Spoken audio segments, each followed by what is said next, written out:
When you think about businesses that are selling through the roof, like Aloe or Allbirds, sure, you think about a great product, a cool brand, and great marketing. But an often overlooked secret is actually the businesses behind the business, making selling, and for shoppers, buying, simple. For millions of businesses, that business is Shopify. Nobody does online business better than Shopify. It's home of Shop Pay, the #1 checkout in the world. You can use it to boost conversions up to 50%, meaning way less carts going abandoned and way more sales going through to checkout. Sign up for your $1 per month trial period at shopify.com/income, all lowercase. Go to shopify.com/income to upgrade your selling today. That's shopify.com/income. This episode is brought to you by Hill's Pet Nutrition. Every shelter pet deserves a second chance, and you're making it possible for thousands of them every day. Because when you feed your pet Hill's, you help feed a shelter pet, which helps make them healthy, happy, and more adoptable, changing their life forever. So they can change yours. Over 14 million shelter pets fed and adopted. Science did that. Visit hillspet.com/podcast to learn more. This content may not be suitable for all audiences. Listener discretion advised. His expression dropped as soon as I said, "Your wife." "That woman," he stammered, "is not my wife." He said everyone would be better if I just walked off into the desert and disappeared. Then he started loading what I believe was a .38. As I was closing the back door, I saw this black, smoke-like shape move along the tree line.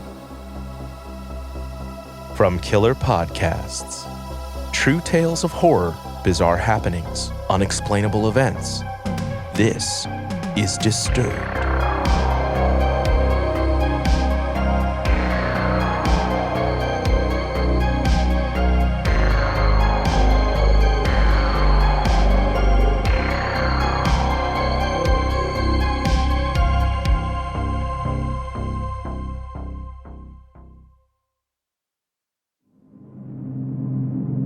Hello, and welcome to our episode 200 Spectacular.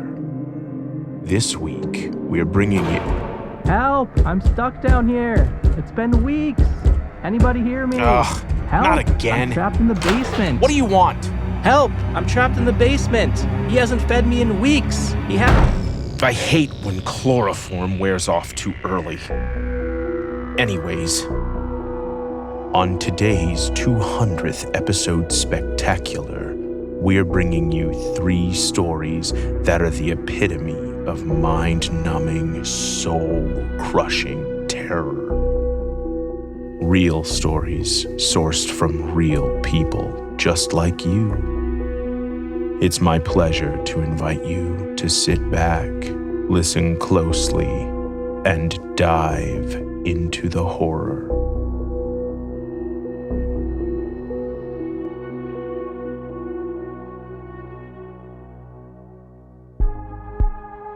Our first story is narrated by the magnificently talented Gregory James and comes from Reddit user Elias Ahmed Ilios. My true encounter with a ghost in Bangladesh. This happened to me while I was visiting family in Bangladesh around 2012. My wife and our 2 kids and I were spending a couple weeks visiting family in Dhaka, the capital of the small country. We had a great time reconnecting with the city and relatives, and in the middle of our trip, my whole extended family took a trip out to a small village called Sylhet, somewhere we have tons of family history. After the weekend was up, we bade farewell to the family friend who hosted us and set off on the road back to Dhaka, leaving after dinner. It was a little later than I would have liked, but my family members assured me that it was a perfectly safe drive through the evening. It was supposed to be a calm 5 hours through the countryside as I loaded my family into the single car and set off around 8 p.m. Our car was towards the back of our informal caravan, and as the drive wore on, we slowly separated from each other, not even seeing each other on the road. After a couple hours, the road started to turn foggy as we came down in elevation. My visibility was pretty low, the light from the headlights against the mist the only thing I could really see. We were deep in the country, so there weren't streetlights or sidewalks, just single-lane country roads and solitary houses breaking up the trees. My wife and kids had long fallen asleep by this point, and I was getting more and more exacerbated by the driving conditions. It felt like I had slowed to a crawl in an effort to stay safe with the low visibility. After a while with this intense fog, I decided to take a moment and pulled over to the side of the road. I got out of the car to get a little fresh air and leaned against my door as I drank some water from my bottle. I was starting to get tired, the mild anxiety from the drive wearing off. My wife had woken up and slowly and quietly got out on the other side and asked groggily, "Where are we? Why did we stop?" I replied, "Just taking a moment to calm down. The fog is pretty thick here. We haven't reached Padma Bridge yet. It's still a little..." In the middle of my reply, I heard what I can only describe as a wail from the fog in front of the car. It was muffled and distant. It sounded like a creature was crying out in pain. My eyes locked with my wife's, confirming that we had both heard the screech. Her eyes were wide. It was her first time outside the U.S., and she had been a little apprehensive in my family's country our whole trip. The noise stopped, and an eerie silence fell over us. "Must have been a fox or something," I said. She feigned a look of relief. "If you say so." We both sat there, quietly, listening intently. It was so quiet, and the dense fog started to make it seem like we were in a place separate from reality.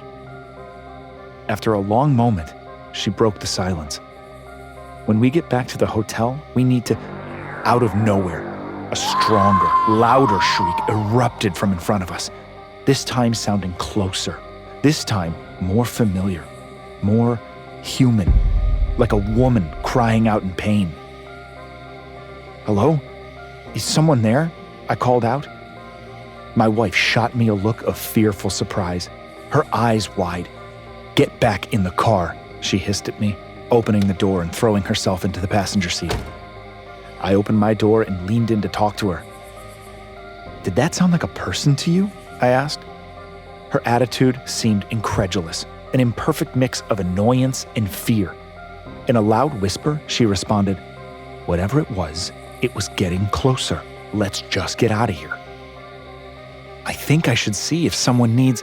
My wife glanced out the windshield and gasped, pressing herself into the car seat and bringing her hands up defensively. I looked forward and saw what had spooked her so bad. Emerging from the fog was a young woman in a plain white dress. Her raven black hair trailed down her body nearly to her waist, and it was matted with dirt and debris. Her eyes were full of tears, and they glistened in the headlights as they slid down her cheeks. She lifted her hand in front of her and dropped her head as if to ask for help. My wife hissed, "We are leaving now." But I had already closed my door and started walking towards her. I was terribly afraid, but for some reason, my mind insisted that this was a real young woman that needed help. In my country, we take care of each other, I thought. I need to show my family that there's nothing to be afraid of. "Please," the young girl wheezed as I approached. She sounded as though she had lost her voice, but was still trying to vocalize. "My husband kicked me out of the house, and he won't let me back inside." Her mouth contorted into a frown, a sob taking her over mid-sentence.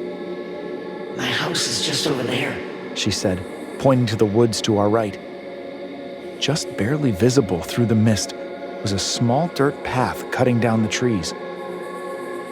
I looked back to the car, but couldn't see through the lights. Not that I needed any help imagining what my wife was thinking. I found my resolve and told the young woman, "Follow me." I got back in the car, and the woman stepped to the side of the road. "What did she say?" my wife asked. At this point, the kids were starting to wake up in the back seat. "She just said she needs some help," I replied. As I started creeping forward, I relayed to my wife what the woman told me as I turned onto the dirt path. Laid out ahead of us was a small one-story house, maybe a quarter mile into the trees. It looked old and dilapidated, like nobody had taken care of it in a long time. I felt a lump forming in my throat as I put the car in park, the engine running, and stepped up to the front porch. The paint was peeling all over the place, and the floorboards beneath my feet warped under my weight. I knocked on the door, at first a short, polite knock. After a moment, I tried again, but firmer, thinking it couldn't have been heard.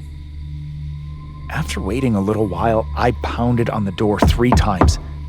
As soon as I did, the car horn blared from behind me. I whipped around to look at the car, but all I could see was the headlights. I took 1 step towards the car when I heard the door creak behind me, and a voice called out, "What do you want?" The car horn stopped, and I turned back to see an elderly man with a lantern in his hand, peering at me from the crack in the door. His face was speckled, and he had a thick white beard. I said, "Sorry to bother so late. I was driving and saw your wife on the road. She said you kicked her out of the house?" His expression dropped as soon as I said, "Your wife." He quickly opened the door and looked around through the opening. "Will you let your wife back inside? I'm sure whatever problems you're having can be worked out in the morning," I told him. He pointed past me towards my car. "That woman," he stammered, "is not my wife." His eyes were wide with fear. Now the car horn went off again and stayed on. "Don't believe a word she says, and don't let her near you," he insisted as he shut the door and bolted it in my face. I stepped off the porch, perplexed. I walked to the car and opened the door to get in. I found my wife comforting our 2 kids in the back seat before she turned to me and yelled, "Drive!" I quickly got in the car and backed out of the driveway. I continued down the road, the fog beginning to disperse. "Where did that woman go?" I asked her. She didn't respond, silently looking in the rearview mirror. After 30 minutes or so, with the kids nodding off to sleep again, she told me what happened. My wife told me that while I was going up to the house, she saw the woman walking up the driveway in the mirror. She looked away for a moment, and then when she went to look back, the woman had disappeared. As my wife turned to look out the side mirror, the woman was there, hovering over her. The woman's head was turned to face the house, but her body was turned towards the car. She seemed to be floating off the ground, her long, dark hair hanging in front of her. That's when my wife hit the horn the first time, and the woman backed away from the car briefly. The woman turned to look at my wife, and her face was completely blank, just staring with her eyes full of tears.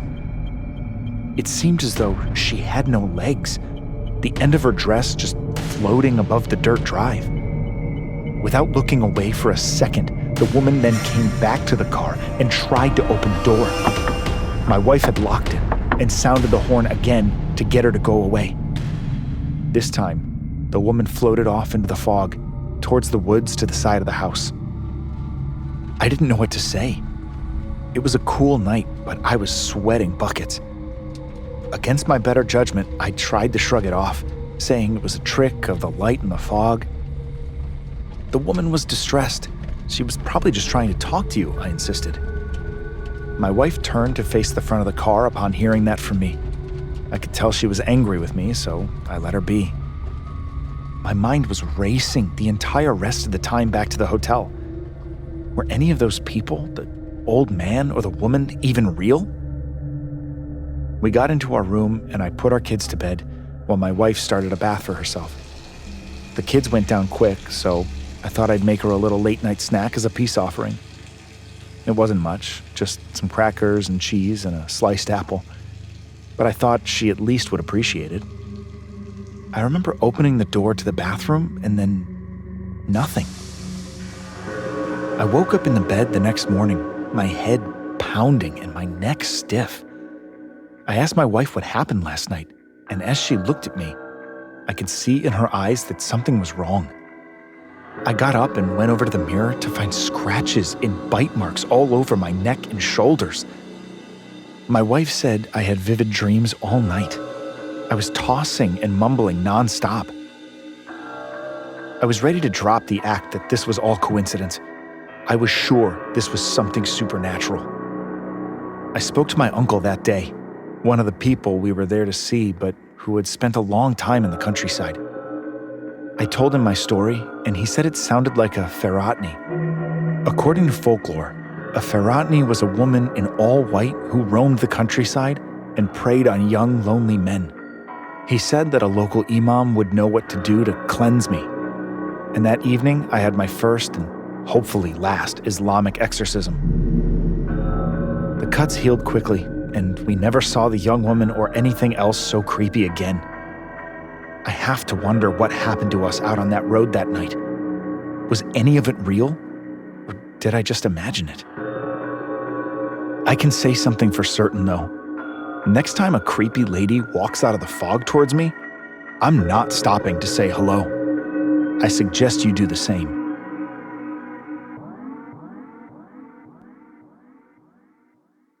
You're listening to Disturbed. We'll be right back. Immerse yourself in Candy Crush Music Season. Crush the competition for a chance to win 3 epic live music experiences anywhere in the world. Discover the hottest new tracks from Toki Monster, Kimbra, and Lazewo in-game now. Now that sounds sweet. Click or tap the banner to download Candy Crush and play Music Season now. Start September 19th. Open to players 18 older above level 25 in eligible countries. Price cap value and terms apply. The last thing you want to hear when you need your auto insurance most is, "Thank you for calling. Please listen to your list of 46 possible service options." Which is why when you choose USAA Auto Insurance, you'll get great service that is easy and reliable. 24/7 online service for claims, access to roadside assistance, and more. All at the touch of a button. Start getting the service you deserve. Get a quote today. Ability to receive a quote depends on membership eligibility. Membership eligibility and product restrictions apply and are subject to change. USAA means United Services Automobile Association and its affiliates, San Antonio, Texas. Welcome back, listeners. Help! I'm down here. Chad, would you cut that out? Absolutely not. This is the first fresh air I've had in days. You trap me down here so you can host the podcast, and you don't tell anyone. Whoa, okay. Would you feel better if I let you intro the next story? Actually, yes. All right then, why don't you... Oh! Our next story is from our own listener, Billy. If you have a true story of your own that you'd like to share on the podcast, send it to us at the link in the description. Narrated by Catherine Restivo. Not all monsters are terrifying creatures of myth. Some of them look just like you and me.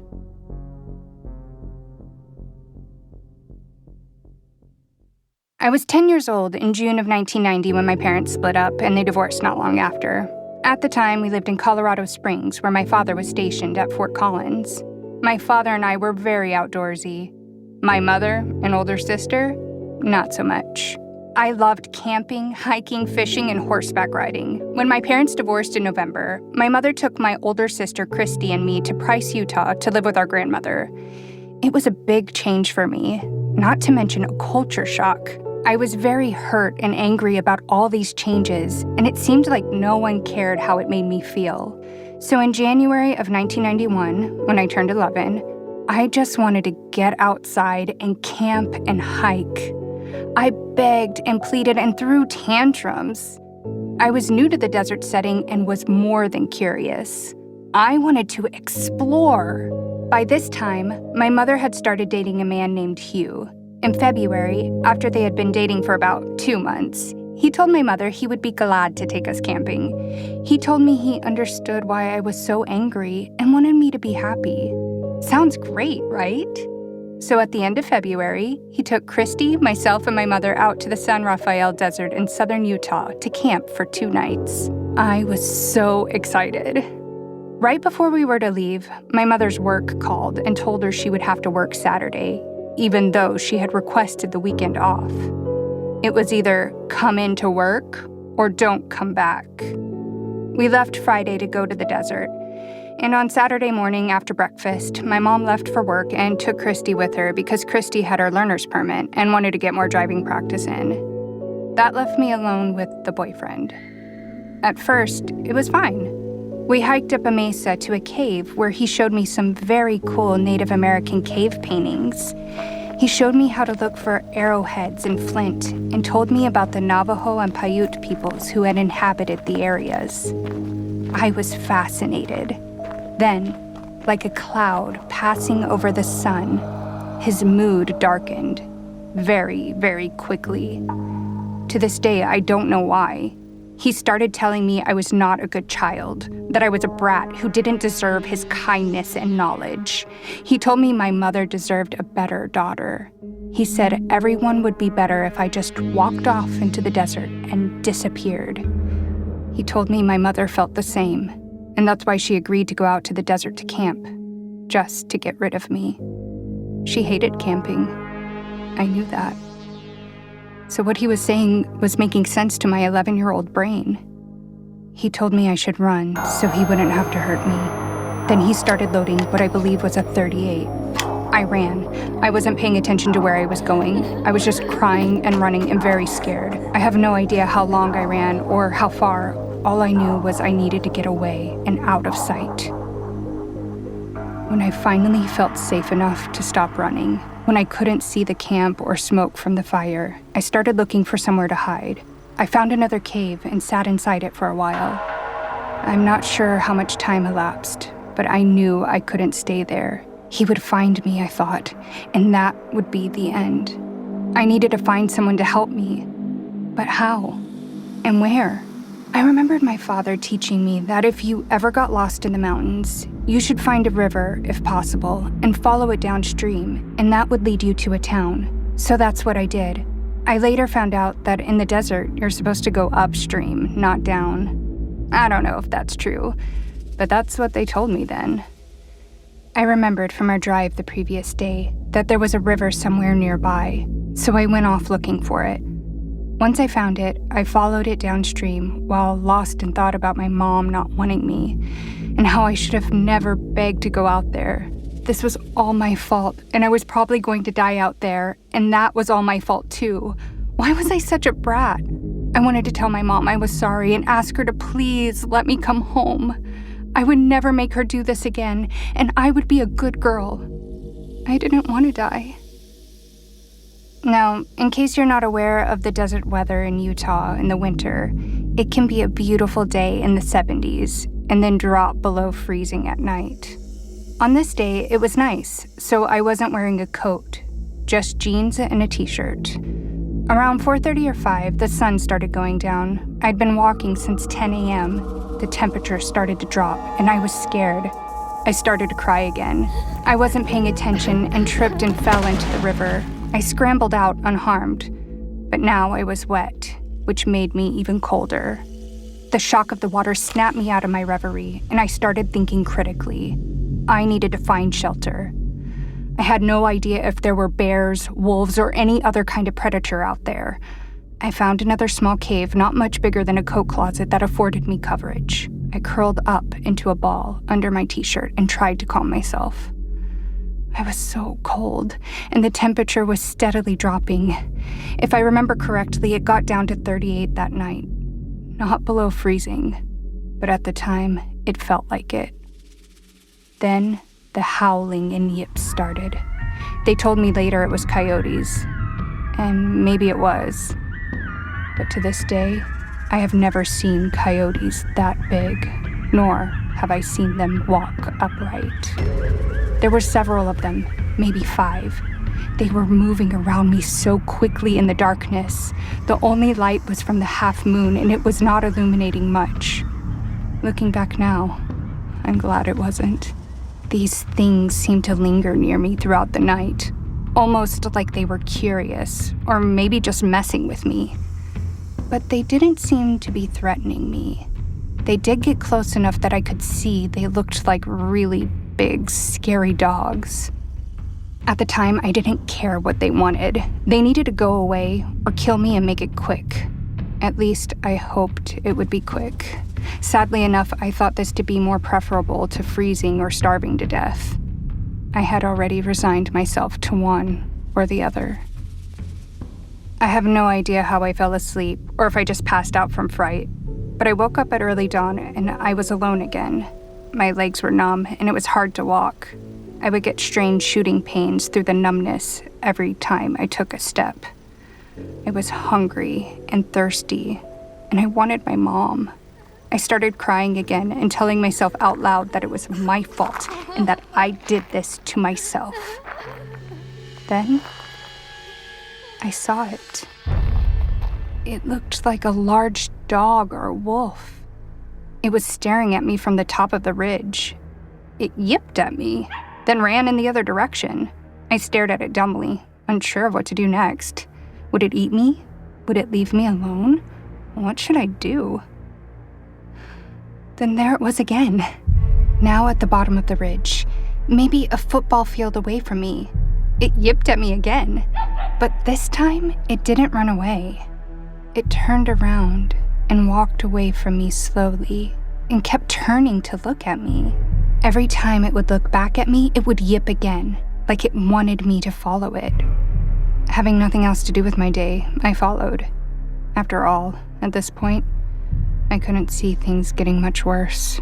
I followed it for an hour, maybe longer. The sun had come up completely when the wolf finally stopped, turned around, and stared at me for what seemed like forever, until the noise of an engine could be heard. Just like that, it took off running and a truck came into view. It was a state park ranger out looking for me. I have never been so happy in my life. I tried to jump up and down, but fell, as my legs and feet were too exhausted. He jumped out of his truck, scooped me up, and placed me in the passenger seat, then radioed in that I'd been found. He gave me a Snickers and a Coke.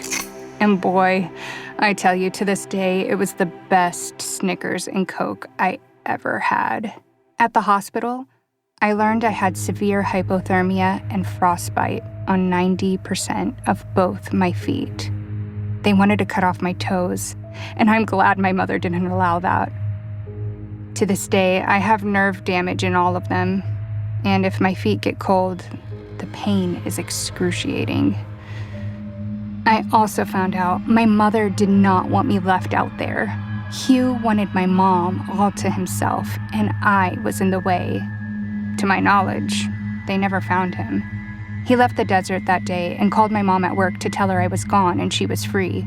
Upon hearing a response, he realized he made a mistake, so he ran. They told me I must have hallucinated the big dog, coyote, wolf things due to hypothermia. When I was 15, my best friend, who is full-blooded Navajo, asked me to tell her great-grandmother about my experience.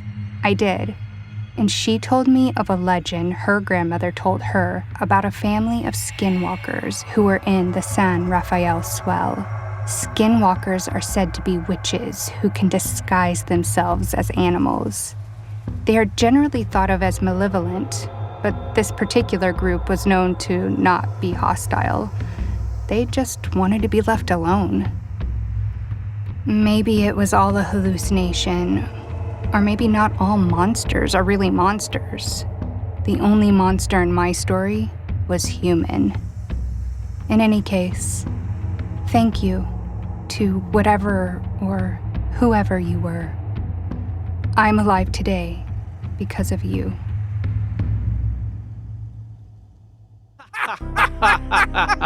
And that's actually who the bell-ringing maniac was? That's crazy! Yep, it was the mother the whole time. Wild stuff. Oh, jeez, what fun. Hey, who knew we had so much in common? I know, right? It's been a blast just hanging out up here. You know, where people can see me. Totally. I see where you're coming from. Hey, why don't we introduce this last story together? That's a great idea.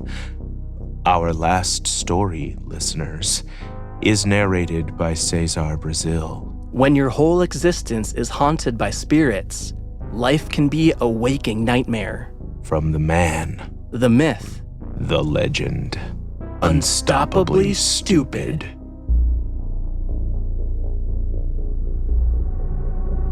There has been a sinister presence inhabiting my place of work, and now it has followed me home. I find that it is not satisfied with bothering me within the four walls of my home. It has now taken to messing with me outside as well.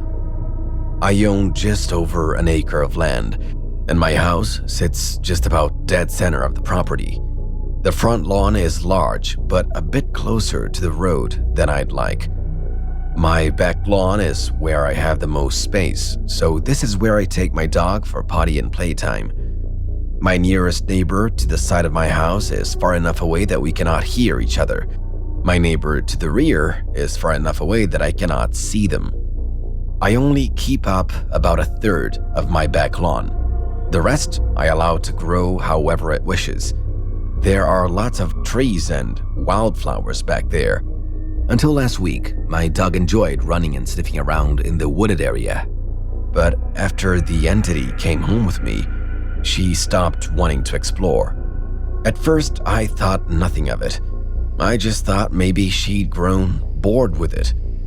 That was until I threw her favorite ball into the woods.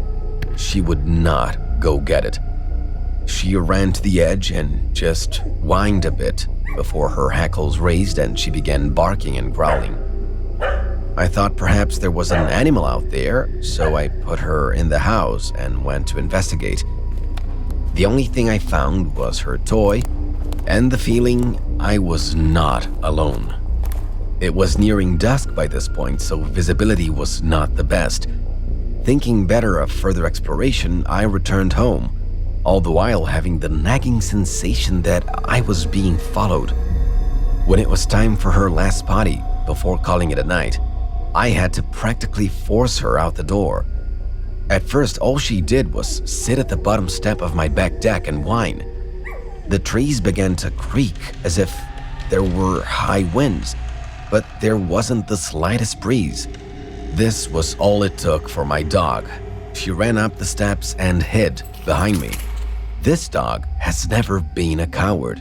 She defends me from anything or anyone she sees as a threat, though she's not aggressive, just protective, like a worried mom. I ended up taking her out front, where she had no issues going potty. The next morning, when I took her out, it was still dark. We went out back and she peed right away, as normal. While she was sniffing for a good spot to go number 2, something spooked her. I didn't see or hear anything. Again, she ran up the steps and we had to go out front. I swear, as I was closing the back door, I saw this black, smoke-like shape move along the tree line. My dog won't even consider going out back when it's dark now. If it's light out, she's fine. Other than my dog, I live alone, so I have no one else to come explore the woods with me. That being said, I've never been the kind to shy away either. One chilly morning, in the early dawn light, I sat on my back porch, facing the tree line, and ate my breakfast and frosted flakes. Once again, I saw a shape moving between the trunks of those trees. At first, I thought my eyes were playing tricks on me, but the more I watched, the more I knew it was real. It made no sound as it moved between the trunks, which would be impossible due to the leaf clutter within the woods. I had been holding the cereal bowl but set it down on the glass top of my outdoor table, which made a light clinking noise. This sound caused the entity to stop moving for a moment. I got to my feet and started backing towards my door, keeping my eyes on it. As my finger brushed against the doorknob, my dog started barking furiously, and the entity charged in my direction. Panic overtook me for the first time in decades, and I spun, ripping the door open and practically flying inside. I slammed the door shut and locked the doorknob and the deadbolt. needless to say, my cereal bowl is still on that back porch. I now dread going home after work each day, knowing that my dog and I are not the only residents.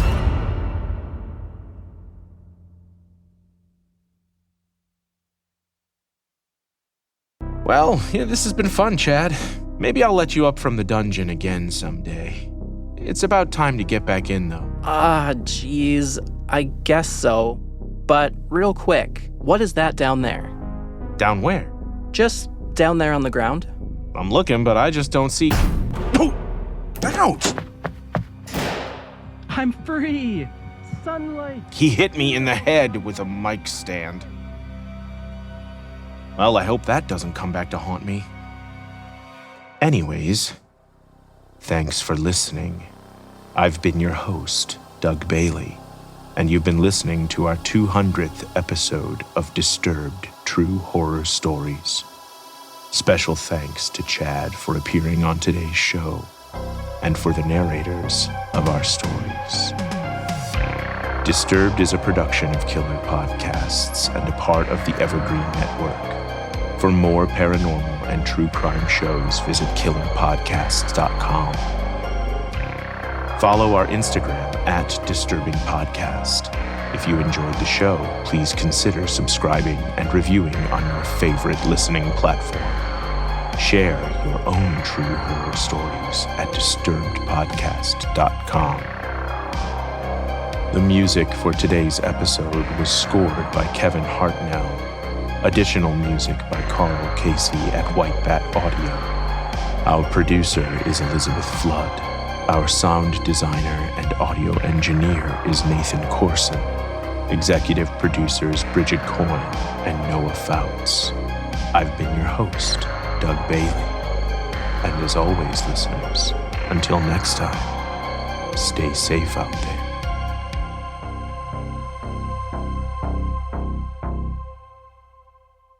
It is Ryan here, and I have a question for you. What do you do when you win?